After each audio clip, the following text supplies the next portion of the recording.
of blood and you place it into an incubator with a small loudspeaker in the incubator that's feeding music to that blood. At the same time that that's happening, we have another vial of the same blood.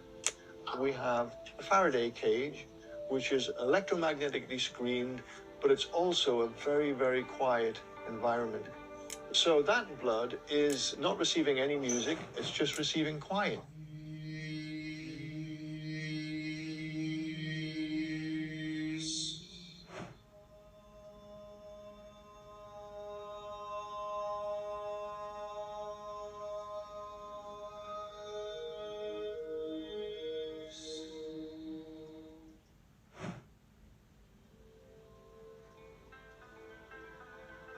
We go through a protocol that first dilutes the blood by a certain ratio with a buffer solution, and then we extract a small amount of that mixed blood.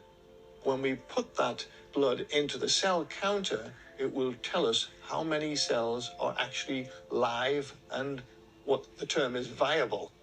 The cells in the Faraday cage have not fared very well at all.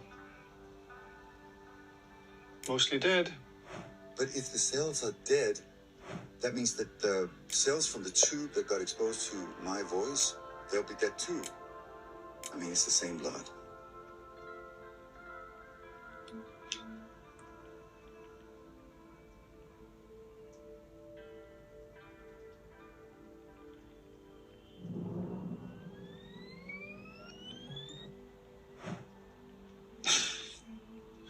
I hope you can see this. Dilute the sample. More cells alive than the cell counter can count. That's a huge difference between the music and the quiet. Is that true? Well, look. But this is amazing. So I think we should repeat and see if we get the same result. Another. Above the range that it can count, cells that are transiting towards being dead have been actually re-enlivened to the extent that so many of them are now alive. Just It's really wonderful. An amazing result. Wow. What we've just seen is absolutely amazing. It's like a real-life example of what's said in the Bible. Death and life are in the power of the tongue. Proverbs 18:21. The experiment we saw proves this in a big way. It was Anders Holte, known for his unique, kind of otherworldly music, whose voice re-enlivened the cells. That's mind-blowing. Of course, the point of this experiment is to showcase the power of harmonious sounds. It's not just about Anders Holte's unique ability, it's a bigger picture about good frequencies and their importance. This experiment helps us understand how vital these harmonious frequencies are. And it's not just any sound that has the power to re-enliven cells, but those that are in harmony, in tune with nature, and beneficial to our well-being. Credit for this goes to Dr. John Stewart Reed and the documentary The One Field, a film by Sippy Raz. Without this film, we might never have known about this incredible experiment. I really encourage you to watch the entire film because it's an eye-opener. You'll find links in the description. Think about it. If Anders Holte's voice, along with such beautiful and harmonious sounds, can wake up cells that were almost dead, it really makes you wonder about the music we listen to every day. Some of it is deliberately off-tune or tuned to harmful frequencies. Now, let's take a look at another one of Dr. John Stewart Reed's incredible discoveries, this time from his work in the pyramids of Egypt. Imagine this. Dr. Reed, in a setting as ancient and mysterious as the pyramids, places sand on a sarcophagus. As he conducts his experiment with sound vibrations, something absolutely phenomenal happens. Hieroglyphs begin to emerge. It's as if the sand, dancing to the tune of the vibrations, starts to unveil secrets that have been hidden for thousands of years. It all started back at the Great Pyramid in 1997. 3 weeks before I was due to go out to Egypt, I severely injured my lower back.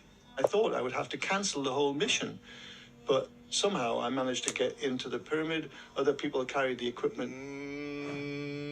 The experiment that was designed was to make visible the resonances in the sarcophagus.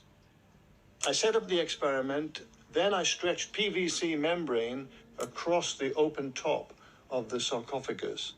Then I sprinkled sand on the membrane, and when we switched on the sound, this is just pure tones, electronically created tones. A whole range of ancient Egyptian hieroglyphs started to appear in the sand. First one was the hieroglyph for backbone or spinal column. It was writhing about like a snake. Antiquities inspector, he was like, how you do that? How you do that? We saw lots and lots of different hieroglyphs coming out on this membrane. But what was so extraordinary was within 20 minutes of making sound, all the pain in my back left me and never did come back. It's an extraordinary moment in my life that changed my life forever.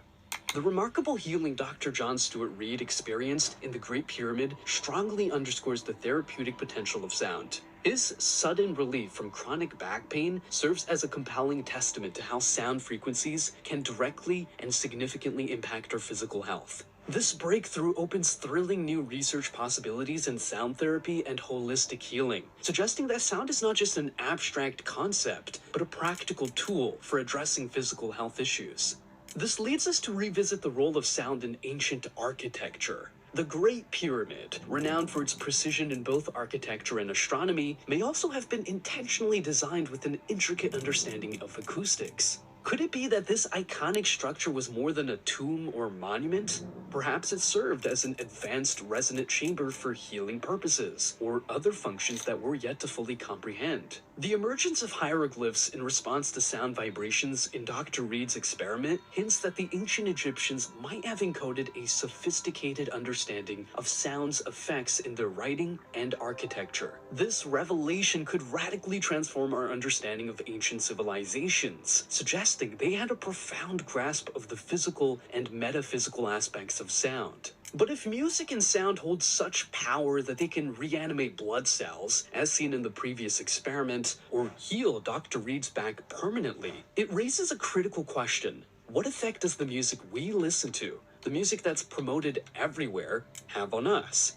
We've all seen how music can have darker, even demonic aspects. If sound can influence cells in our brain, particularly our subconscious, then the impact of our daily sonic environment becomes a matter of significant importance. Here's a clip of Michael Jackson discussing the hypnotic power of music, underscoring how deeply and subtly it can affect us.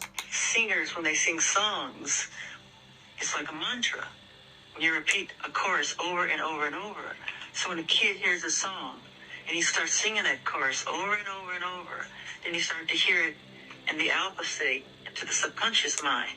So you start to become the song or become what you're saying. The Bible, it speaks that there's life and death and power in the tongue. Be careful what you say. Be careful what you say. Be careful with the things you consistently talk about, because you're inviting that energy and vibration into your life. After hearing Michael Jackson talk about how music can transform our subconscious, much like a mantra, and Tyrese Gibson referencing the biblical verse, "Death and life are in the power of the tongue," we're led to a crucial aspect of music.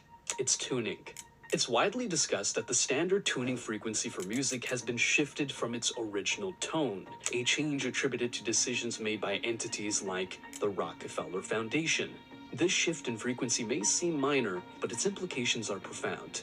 Music is more than just melodies and rhythms. It's a constant stream of lyrics and vibrations that we absorb, often without fully realizing their impact. As Michael Jackson pointed out, these lyrics can become our subconscious mantras, shaping our thoughts and beliefs in subtle yet powerful ways. The frequency at which music is played, now commonly at 440 Hz, a shift from the traditional 432 Hz, is another layer to this. This alteration in frequency can have a significant impact on how we perceive and are affected by music.